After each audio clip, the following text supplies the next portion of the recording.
Uh, Hi. My name's Ian Lawrence. I'm a GP by background, although I spend most of my time now working with sort of partners in health, social care, mental health, on integration. So trying to support the teams working in all those areas to work together. And I'll get Kate to introduce herself while I find my presentation and share it. Hello everybody, thanks for attending the session. My name's Kate Brown. I'm the Director with responsibility for joint commissioning and community development within the Integrated Care Board, and work with Ian and a range of colleagues on this area of focus in terms of age well, die well, but also I've been one of the leads working on the overall strategy of which this is part. So thank you for joining us today. Hope you enjoy the session, and we'll have lots of time for questions at the end. Thanks, Kate. I'm going to do, I think, most of the talking in the presentation. Talk a little bit about why age well and die well is a key area of focus within the integrated care strategy. We're aware that the strategy document is quite technical, so I think we'll do a little bit of translation around that. A little bit, very briefly, on some of the work that's already happening around integrated care, particularly for older people, and then a bit at the end around how you specifically, but also generally can help us sort of move forward with our agenda in terms of improving the way we look after people towards the end of their life, and a bit of time for questions and hopefully discussion.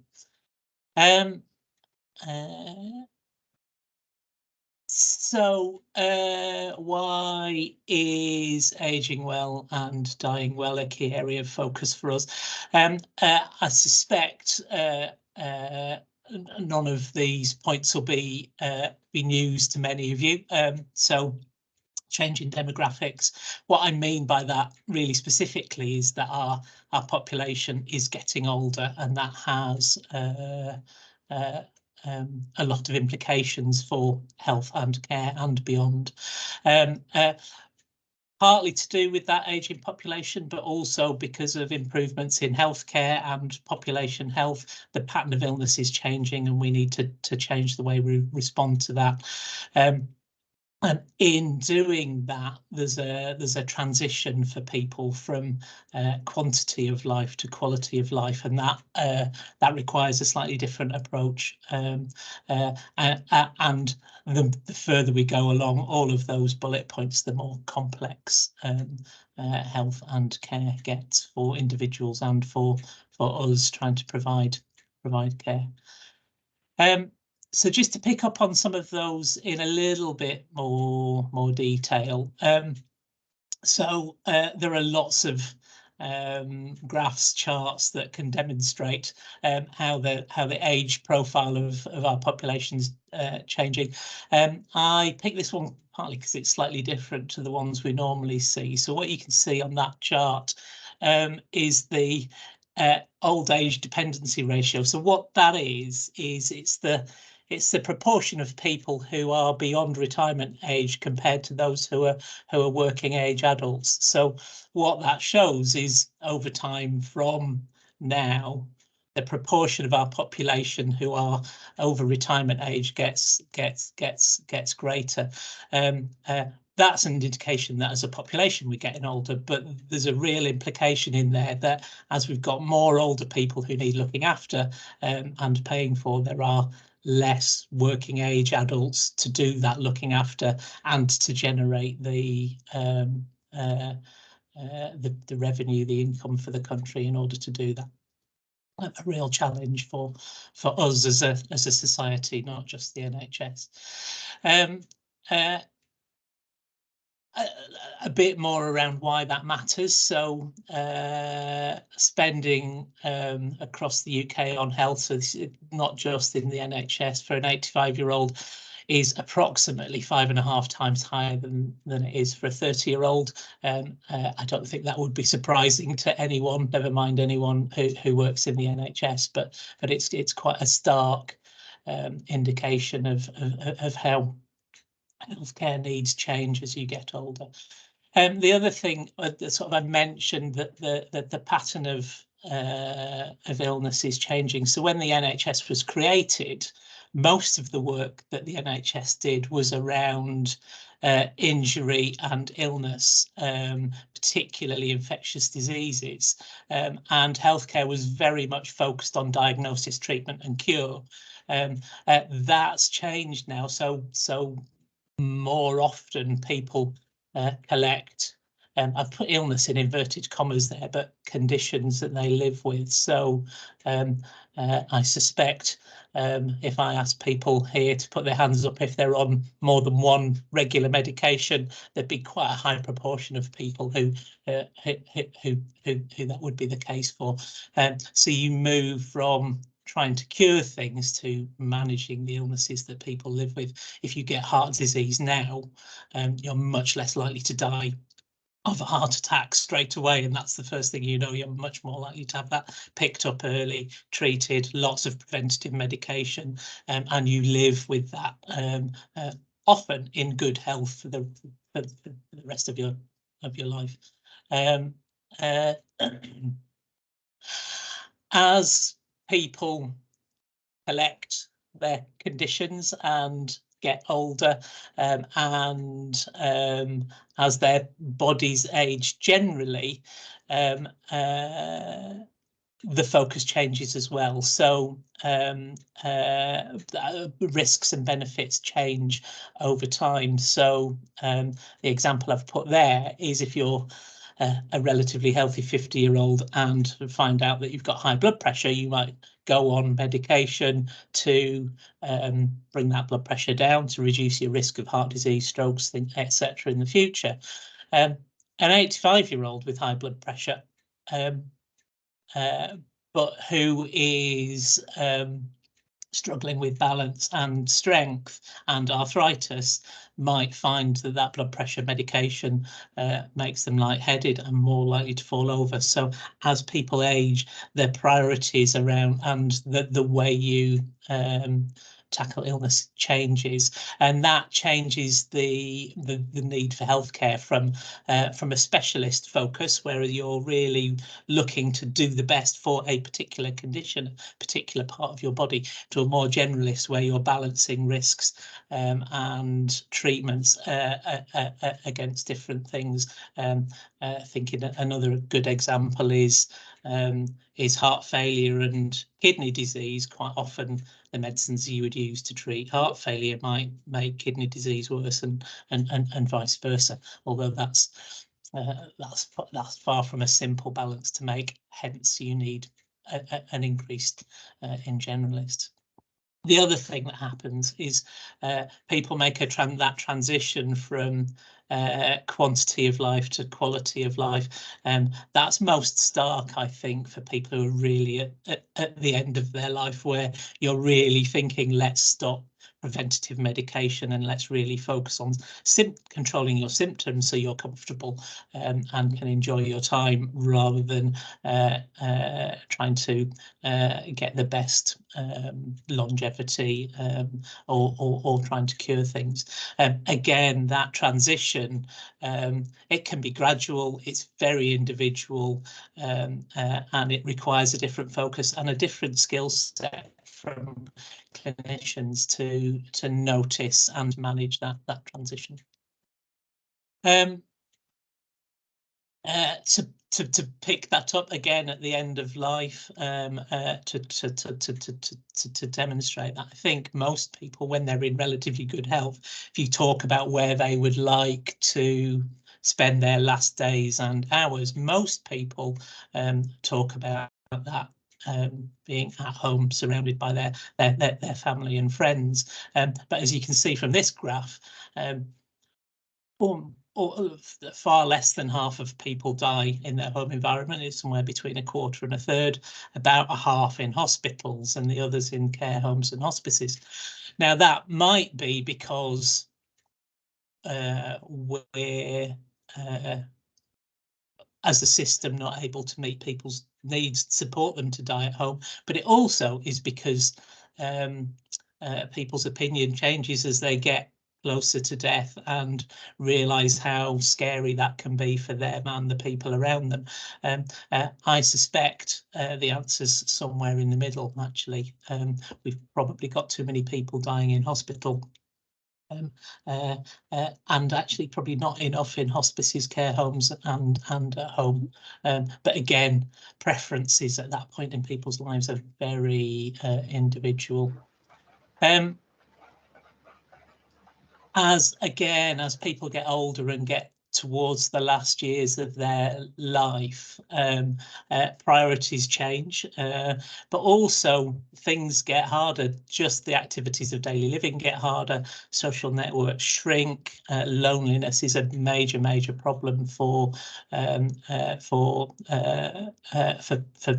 older people in a lot of communities, and actually responding to those needs requires a much broader team-based approach. It's not a case of you go and see your GP and they can fix your health problems. If your health problems underlying cause is loneliness, then actually how do we support people to build a social network despite all the challenges that come with that as you get older and frailer, and so there's a real focus around teamwork, which is where the integration comes in the integrated care strategy, and also the importance of personalisation. I've mentioned a few times that everybody's different, and we need to be able to support people in their in finding the best for themselves.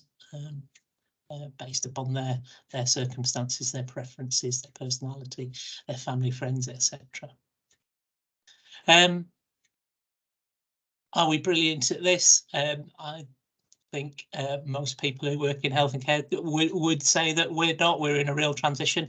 There's a lot of really good things about the NHS and care, but quite often we're not as joined up as we'd like, and we don't work in a team as well as we would like. Both the people we were looking after would like, but also people working in health and care would like. And we've just picked a few things there that people have told us that I think resonate with a lot of people. The difficulties around access, where the demand for health and care is much greater than our ability to meet that. It can be quite difficult to navigate. There are different teams, different people, different numbers. It can be confusing to know who the right person to call is. We're really trying to think through how we simplify that, and then as people's needs get more complex, you can end up with a lot of professionals coming into your home, or that you're going to them, and our records aren't as joined up as we'd like. So there's quite a lot of work going on there. So I'm just going to hand over to Kate for a bit to talk about what's in the strategy, and then we'll pick up. Thanks, Ian. So in developing the strategy, we took a lot of the information, as Ian's saying, around the sorts of population information Ian shared there, but a whole raft of information, and drawn that through, looking at also what people have told us, what staff have told us, what the national policies are, and concluded that rather than often in strategies we set out what the services are going to look like, we set ambitious targets, we thought the way to improve services and the way to improve care and outcomes was to focus on ways of working as an integrated system, and the opportunities we've got where we're thinking about health, care, voluntary sector, communities, working with people together. So it is around healthcare, and Ian and I are both from the health sector, but it's very much a partnership approach. it builds on what we're doing now as well. It isn't about painting a mirage of a beautiful future. It's about saying, what have we got now? What works well? What can we build on? What are our priorities, and how do we align behind those to make them really happen? So it aligns with national strategy, but we very much tried to build on what we've got now, and then to understand what gets in the way of us delivering those ambitions that we're signed up to together. And a lot of the rest of the strategy, though we've got these key areas of focus, we're also thinking about the enablers, what helps us to think and work together differently. So if we move on to the next slide, when we're thinking about ways of working, what we mean by that is in the one before with thank you. The thing about how do we simplify things? How do we make sure that we've got integrated records, that it's easy to navigate our system, that when people access care, they can get to the right place very quickly because it's straightforward. We often really complicate things with separate structures, processes, rules. And so working in partnership, and the ambitions around the strategy are about identifying and unpicking those things that stop that simple access to care and services.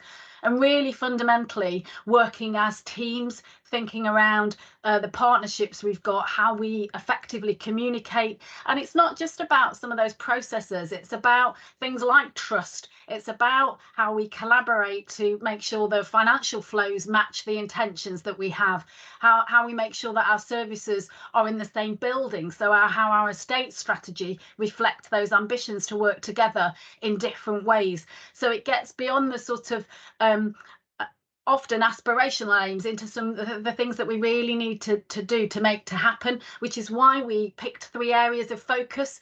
And those aren't priorities in our strategy, and we've very specifically called them key areas of focus, because starting out in life, staying well, and the focus for this conversation tonight about aging and then ultimately dying well, are ways to test how we work as a system and how we organise our services, our resources and our teams and our cultures to support those aspirations.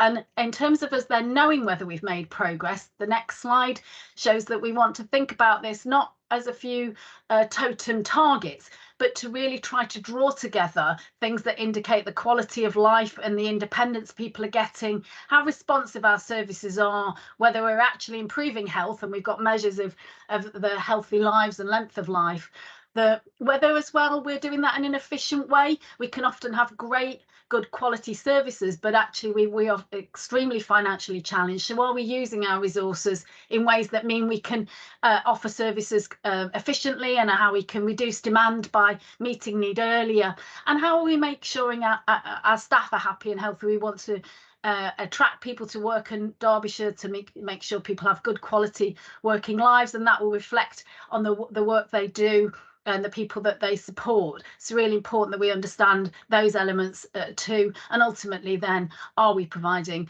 a good quality death for people is a really good indicator of our system and whether we're meeting needs well.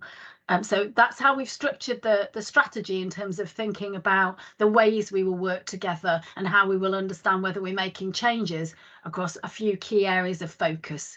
I'll pass back to Ian in terms of where we're already at. As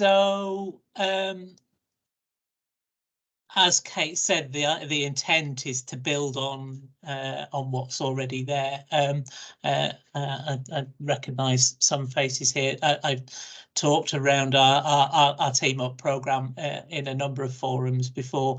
The Team Up programme is almost what it says. It's about bringing the people who already work in health and care and supporting them to work together better.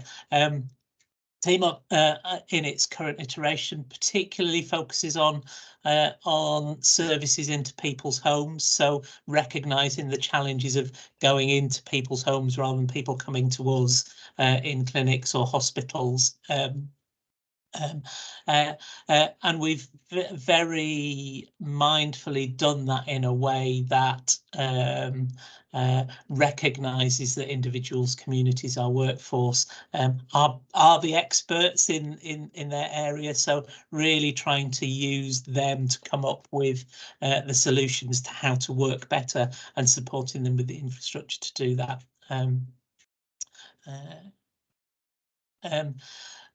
Don't worry too much about the detail of this slide. Really, we've put it in to give an indication of the breadth of work that's going on in terms of that integration and bringing those teams that go into people's homes together.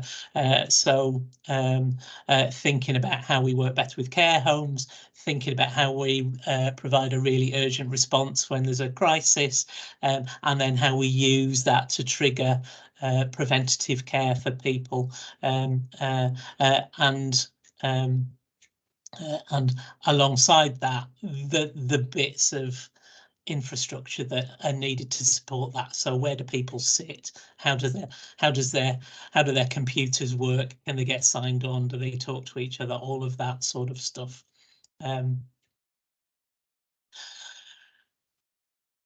I'd sort of in that sort of slide that talked through the team up, there was one phrase there that sort of said, by recognising that individuals, communities and our workforce have the capacity to find their own solutions. With team up, we've got to quite a good point in terms of sort of professionals, and how we can enable them in a team in a local area to come together and improve the way they work, improve their communication, improve the sort of their prioritization and between each other.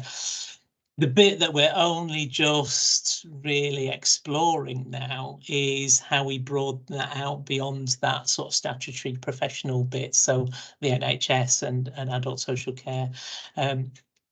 We've spent some time with the voluntary charity sector. We've got people we're working with in order to build their input into those sort of local community teams, but actually we're not really yet getting into how we engage with service users, their carers, the communities, faith groups, all of that sort of stuff. And actually, while you're asking questions, a bit of us asking questions to you is, what would make that more easy? How would you like to engage with services in your local area, and any thoughts around how we could make that easier would be very welcome at this stage. So I think that's the end of my presentation, so feel free to ask questions, challenges, however you feel, but also bear in mind those questions I've just asked. Thoughts, very welcome.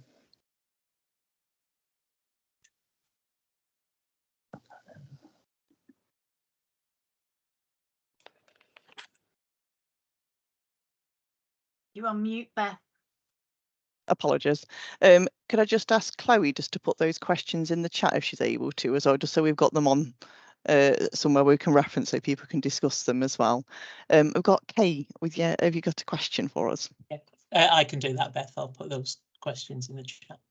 Hello, my name's Kay Bagley and I live in a rural area, and I've made some observations really, and hopefully you can sort of help give me a solution. But I do help the surgery deliver prescriptions to people in the community in quite rural areas, and it's been my observation with quite a few of the older people who are aging and not entirely independent, but the trouble they have is that they want to get out and do their own shopping, but they don't feel stable enough to get on community transport without help. Taxi drivers don't seem to be able to assist them with their shopping or getting in and out of the car. When they try and use IT services for banking and things like that, they get stuck in queues. They don't get to speak to a human, and they're finding it very frustrating. And despite sort of community services and I think social prescribers calling, there doesn't seem to be services that can help with this cohort of older people. You know, if you require a carer to go in the home, but again, care agencies find it difficult to get out to rural areas. So I was a little bit concerned by this. So as regards ageing well, I suppose I'm saying there's a population of people that still want to be independent with the slightest assistance and find that they can't. Okay, thanks for that, Kay. Richard, I will come to you afterwards, but we'll hand over to Ian and Kate just to answer that question first. I'm happy to answer. So, okay, you're absolutely right. These are some of the challenges that I've tried to articulate, perhaps in less articulate way than you. There's a couple of things to respond to that. So firstly, around the getting care agencies into rural areas is a real challenge for us. There's quite a lot of work going on with our sort of workforce colleagues to understand why it's so difficult to recruit carers, particularly into rural areas. Working on how to make the sort of the job of carers more attractive, more career focused, and that's quite a big, probably fairly long-term piece of work. But a part of it is, I think, related to some of the challenges that happen through COVID for care workers, but also because we're competing in very much the same pool as people like the supermarkets, Amazon, those sort of things. So we need to get better at that. The other bit, which is some of those, the sort of less formal, less medical, less nursing type support to help people with those, I'm going to call them activities of daily living, but to build a social network, to manage some of the technical things just to get from A to B. That's where they're the sorts of conversations we're having with our voluntary and charity sector colleagues, because actually there's a lot of people like yourselves in communities who are able to support with different aspects of that, but we need to do two things. I think one is create some infrastructure, some organisations, so that people know how they can help and get involved, but also link in with the statutory services so that we're doing it together. It's easy to say that, it's quite challenging to do, because actually once you get into that, the breadth and variety of voluntary sector charity organisations is bewildering. There's over 2,000 of them in Derbyshire. So what we're talking really with the leads there is how do we coordinate that meaningfully and engage really meaningfully between all of those organisations? So yes, good challenge. It's on the to-do list, but easier said than done. Okay, thank you. Thank you. Richard, we'll come to you next, and then Chloe, can we just have a look at the chat? Okay, Richard. Right. Okay. One little name that I didn't see in all of this was housing. I live in, I suppose it's a managed situation. I live independently, but we do have a manager. My property is leased to a very well-known national housing provider who has a huge responsibility for the care and maintenance of buildings, and we have a lot of elderly people. You know, we're up to the 99-year-old age group now. We have people with serious illnesses, which are, I would think, going to bring their life to an abrupt end if they're not careful. Now, I don't know where their responsibility is in the general scheme of well-being. are they there to simply provide a roof over people's heads at a standard which the law requires? We get issues about mould. We're very quick to respond to, oh, he's got mould. We're not very quick in responding to disagreements between neighbours with elderly people and building up defensive walls against people who still don't know who their neighbour is, although my neighbour is a few feet away from me. And that's not seen as particularly important. It's not, seems to be a part of, well, why should we care? Why is it as of interest? Well, it is of interest, isn't it? And so if you don't include this environment, we're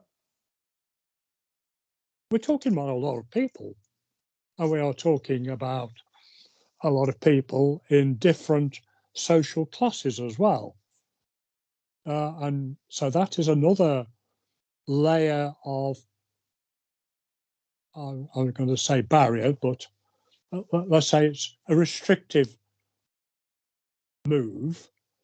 We have to say birds of a feather still flock together. I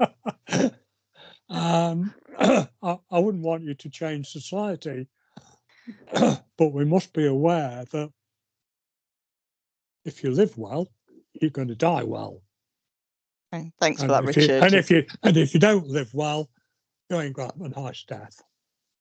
Yeah, I'm going to ask Kate or Ian just to come back with a response, Richard. I'm happy to. I think housing has come up a few times in the discussions, and particularly at the Integrated Care Partnership when we talked about the whole strategy, Richard. I think there was, a sense of whether we could have emphasised the role of housing more. I think there's a number of things in what you're saying. There's something about housing and its relationship to health and ill health.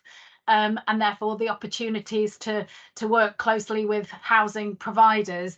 I think we are linked in a lot to care homes in terms of trying to include work with care homes and the support and multidisciplinary working around care homes. But I think you flag a really good point about those other sorts of supported living facilities. And I think one of the opportunities we have is to think about how we link as we look at and plan services and think about services on a local footing to encourage health and care partners to link into the housing providers in their area. And I think that's something that you're right, that's whilst we do have some housing links in the local groups that we have, I think those links aren't there in all areas. And so the exercise we're doing today in terms of engaging is to draw out the things that we might need to think more of and to focus more on. And I think that point about the really embedding local housing providers in the planning and the service issues and the challenges for the people that they are working with providing housing for is a really important one that we probably haven't flagged enough and need to think about. So thank you for that point, it's really helpful. Right, thank you, Kate. We'll just move on to the chat with Chloe, and then we'll come to Leslie and Tony, who've got the hands up for us asking questions as well. So over to you, Chloe. Thanks, Beth. I think there's lots of great comments. There's one question from Helen. She's asked when a family member is struggling to piece together the health of another family member who might be unable to leave their house without hospital support, how should members of the public be able to flag them as needing the joined up working of Team Up, and what language should we advise them to be using? Oh, that's quite a big question.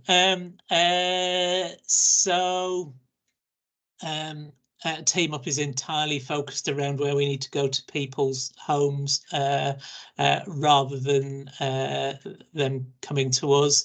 There is something about Team Up's got a bit of extra capacity. It's not as much as we might like or might need, because actually increasingly general practices struggle to be as responsive as they would like and really wish to. Having said that, the way in is through that family member's general practice, and actually through the general practice, if they're in Derbyshire, that might well link into Team Up, and create other links through perhaps community matrons, perhaps social prescribers. In terms of the language, that's a difficult one, because what I would love to say is use everyday language, and actually I think that's the best advice, because actually I think people can get tripped up by trying to use the right language, and in doing that can use, I think, sort of, as my experience as a GP, when people try and use jargon, it does two things. One, it gets used out of context and not quite right, and that can then lead the healthcare professional down the wrong alleyway. So I think use the language that you know and are comfortable with, and try and explain the issues. I think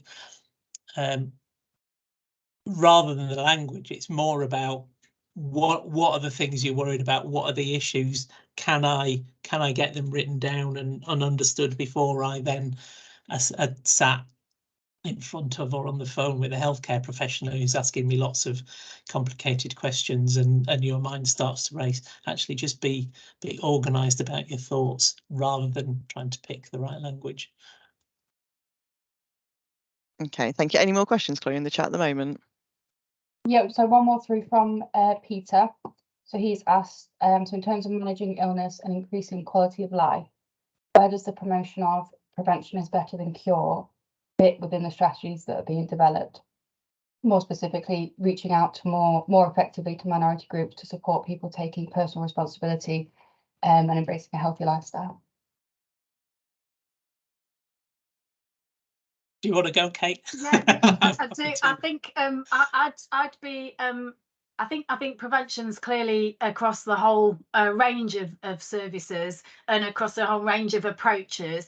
One of the things when we were doing the work on the whole strategy rather than the age well element was the recognition that prevention is something that and inequalities, which is picking up your point about minorities particularly, and then where their experience of health might not be as positive, was that we talk a lot about that in the system. And I notice you're from the UHDB, so I think we talk a lot about that and we reference it, and there's some great stuff happening, but it's not universal, and therefore the stay well part of the 3 areas of focus is very much driven by this. So what do we need to do to translate those ambitions about addressing identifying the key things where we could target prevention activity, the key things where we can address inequalities? What do we need to do, and how do we translate that into actions that individuals and integrated teams and organizations can take? Because it feels like that's been a gap historically. It's not for lack of knowing what we need to do, it's translating that into specific asks. So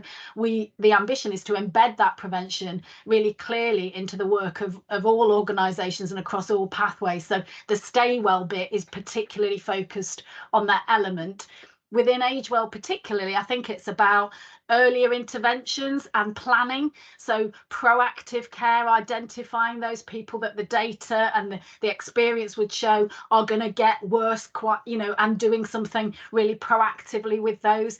We've become, particularly through COVID, a very reactive, very acute focused sector, particularly in health, and I think in care too. It's a bit crisis management. It's about solving the real the problems that present in A&E and in crises in the community in terms of care packages, etc. We've got to all get upstream. We've got to all focus on identifying the people, collectively identifying what we could do to keep them well and for longer, recognising that then we need good services to respond when we need them. So I think it's a big challenge that we do have through the whole strategy, but particularly in that stay well section. Thanks for the question. Yeah, I'm going to add to that, Kate. One of the reasons people are living longer is because we're getting better at prevention. So it's not to say there isn't a lot of work going on around prevention, health promotion, but yeah, we can always get better, can't we? And that bit that Kate was talking about, actually using that a crisis response as a trigger to do some preventative work with people to plan for next time, so they can identify things early. It's really important. And just linked to that, Elaine's mentioned in the chat about firefighting is always expensive. That's a real challenge we're in at the moment. We did a lot of firefighting through COVID, and we're still firefighting the after effects of it, and that's one of the reasons there's so much bad press around the NHS at the moment. Thank you everyone for that. Yes. And if anybody's interested in coming to the Stay Well discussion group, we'll put the link into the chat box as well. But I'll get over to you, Leslie. Thank you very much. Thanks, Kate. Thanks, Ian. It was a lovely presentation, and I'm really heartened to see that the rhetoric that was talked at the beginning of integration is still being seen come through into design. One of the things that worries me a little bit is the role of place, because I think place, I know you want it to be a really functional place that links very closely with its community and looks to meet the needs of the community. And certainly the place that I work with, we're very conscious of that. But we're also very conscious that it's a whole system that works together. So it isn't about putting money into secondary care, because we're never going to stop the demand on secondary care if we don't address the community functions of people. Nor will we be able to get people out because they can't get back to their community functions. So we do need to invest in those preventative and postvention areas, so keeping people at home. And I see place as having a really serious input into this and being a strong part of that, of the system, in helping that to happen. I was at a meeting yesterday for Place Alliances, the Derbyshire County Place Alliance board. And one of the things that came through very clearly from all of us there was we haven't yet got complete buy-in from authorities and staff, particularly senior staff, about the importance of place. And until people understand the importance of place, they're not going to give time to it. And it has to be invested in with time so that we can work it up. And I wonder what you're doing from the ICB to try and increase that understanding and buy-in to the value of place and support of it. Thanks for that, Leslie. Just before answering it, when you answer, could you be able to give a bit of an overview of what place is as well, just for anybody who doesn't heard of it before?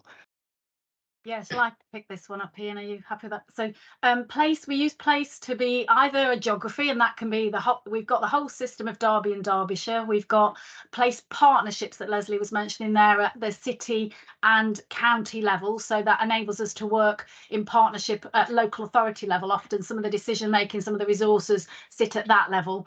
And then at a local level, we've got local place alliances, places that are largely coterminous with district and borough type boundaries. So if people think Amber Valley, Arrowash, South Derbyshire, the city is slightly different as a single large place, but that works then through neighbourhoods. So what we're having the conversation there is about integrating services at that local level, and also giving more freedom to make decisions about how services are organised at that local level, and being more flexible with some of the resources at that level. It's been a sort of a developing approach in Derby and Derbyshire for a number of years. Then the move to integrated care systems really embedded a place-based approach, talking very much about the need to, as we've been talking already, about things like housing and prevention, around the need to the way you improve health and care outcomes by working through that way. Leslie's right, though, that it's not always had the recognition across the system. It's been a sort of parallel running. So in terms of trying to address that, and I'm one of the people involved in the leadership of across place-based working and development, recognising that sometimes the acute and the NHS organisations are very focused on their own delivery.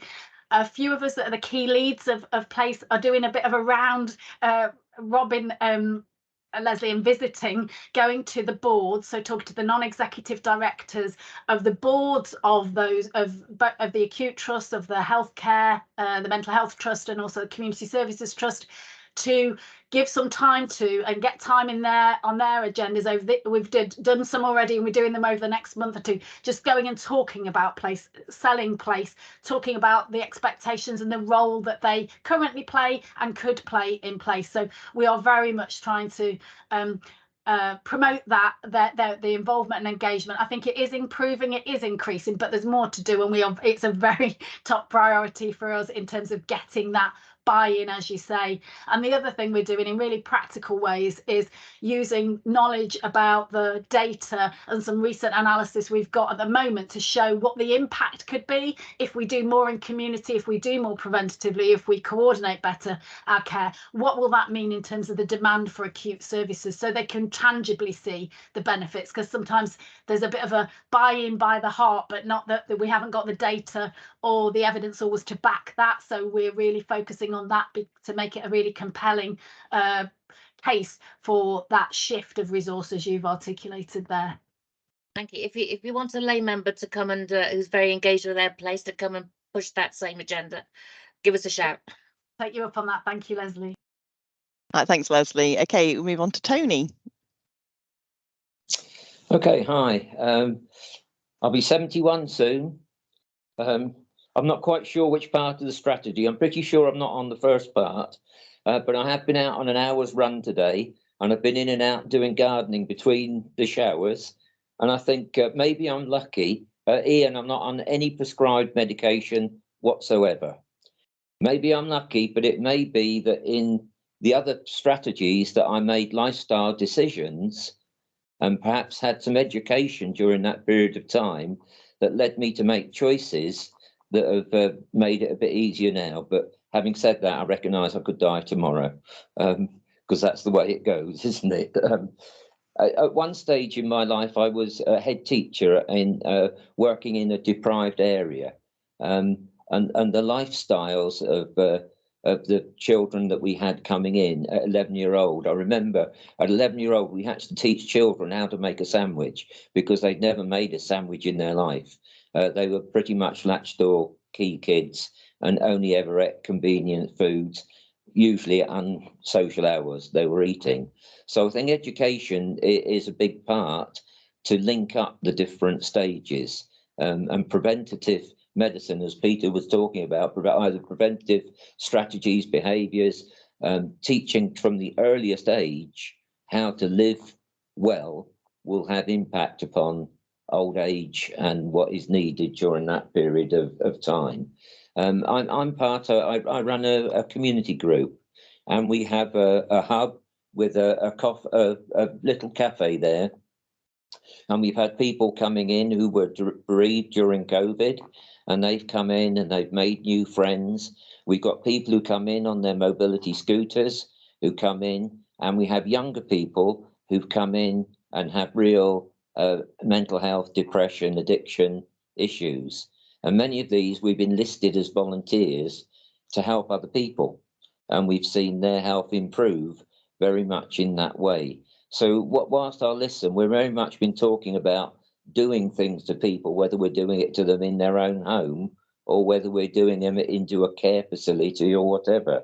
I've tried to advocate for some of these people with doctor surgeries, help them to make appointments with housing associations to try and help them resolve issue in the home, because so much is required of elderly people to do things online, and many of them are not capable of doing that. So that adds to the stress. So having the individual as a central person when a lot is being kept on computers and things doesn't work too well. Although we do have a computer hub, and we're trying to teach people right up to 90 how to use phones and how to use computers to give them access so they can manage their type of those things. But data protection makes it very difficult to try and advocate housing associations won't talk to me, doctor surgeries won't talk to me. So that makes it more complex when someone is elderly and isolated and they haven't got family or other people or carers who are close by to try and coordinate the whole thing. But I just want to make the point that where there are community associations, community hubs, they can play a big part in trying to even things out and to help and represent people, if that could be made available in some way, to try and help people to have greater say in managing their own situation, because they've got somebody who can give a bit more time. We have up to 40 people coming in sometimes of all ages, sitting and talking with each other and asking advice and getting that advice. So don't forget the voluntary associations. Okay, thanks, Tony. We'll just obviously get a response and then we'll come to John, and then I think we'll be nearly run out of time by then. Okay. Yeah. Tony, you touch on so much in that. So you touched on the personalisation, everybody being different. So there are people still working in their 90s, and there are people in their 50s who we might describe as frail. So we've got an enormous spectrum. You touch on inequalities and health inequalities, which are stark if you look at the data. If you come from a more deprived background, your life expectancy, and particularly your healthy life expectancy, is greater than 10 years different than if you come from an affluent, well-educated background. There's a lot we could do to improve that, but there's also a lot that sits in the remit of the politicians around that, I think and believe. And then finally, you touched on the fact that there are so many people doing really good work, and our challenge, I think, is to get the local place alliances engaging with organisations such as yours. And actually, the nugget that I've taken from what you said is that challenge you have in terms of advocating for people, because of data protection regulations. I think there is probably stuff we could do around that. I've not really given it a lot of thought, and I think maybe we could improve that. Not quite sure how at the moment, but it's definitely a flag that I'll take away. Okay, thank you. John, we'll come to you quickly. Yeah, sorry, I lost you for a while there. Can I just say very, very quickly, Eureka, place, is this something that's come up? Well, new was there for a long, long time. Do you know, in all the meetings that I've been on in relation to this, this is the first time that place has actually been brought up in the scale that you now have. It's just hovered there in the background. So, you know, all power to your elbow if you can use it to actually develop the whole thing in a more proficient way. Good. Thank you. Thank you. Thank you. Chloe, have we got anything Actually, else from the chat? Can I just say, there is one other thing I have mentioned at 1 or 2 meetings that people might be interested in. There's a book, it's called Side Effects. And it says how our healthcare lost its way and how we fix it. This is by David Haslam. But David Haslam, it seems, it says he's informed in his career as a GP, his time as chair of the National Institute for Health and Care Excellence, as well as a patient story, and he's had his own illness. But it's smack on really what you're talking about here. It's very readable, and I think it just expands on these things so well. So Side Effects, David Haslam. I've actually got the copy that you sent to me last time. What I can do is I can forward it to Kate and Ian, and even put it in the chat box if you're happy with that. Okay, yeah. That'd be good. Thank you. Right. Chloe, is anything else from the chat box very quickly? Yes, we've got one more question. Arlene, so she said, resource will always be scarce, given the potential demand as shown from the slides. Where do volunteers sit within this?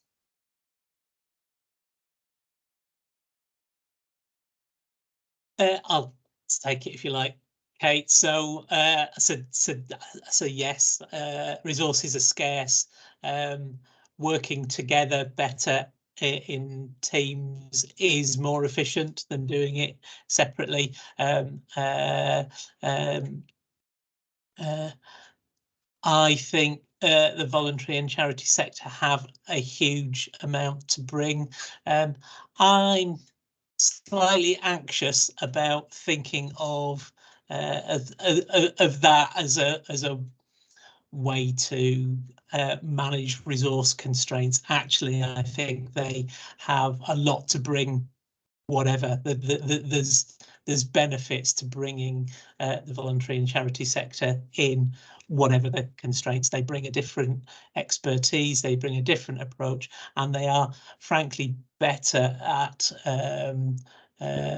responding to some of the challenges around loneliness, housing, etc. that have come up today. So so yes, they've got a big part to play. I don't think that that's just about resources. I think it's much bigger and better than that. Okay, thank you for that. I'm just realising the time now, so we are going to wind up. What we will do following this is if there's any questions that you haven't thought of or you want to ask at a later date, you can either put it in this chat box or go onto that engagement platform and ask questions. We will go through all of the feedback from today and we'll be making up a document that will be fed into the lead so they can obviously reflect and see what the questions have been and any comments have been as well. I will also, I'm not able to put that document in the chat, John, the side effects one, but what I can do, I'll forward it to Kate and Ian, and if anybody on the chat wants it, just drop the engagement in email at the end of that email and I can forward it on to you as well. But I will end the meeting now and I'll say thanks ever so much to Kate and Ian for presenting, to Emma for her sign-in, and for everybody attending. Good evening, everybody. That's brilliant. Beth, just before you go, there's lots of gems in the chat. People have responded to my request really well in the chat. Are we able to capture that before? Yeah, that's what we'll do. Yeah. We're going to put a document together with all the comments, all the responses and all the feedback as well, so it can go into the development. Brilliant, thank you. No, that's wonderful. Okay, thank you, everybody. Good night. Good night. Thank you. Thank you, everyone. Good night. Bye.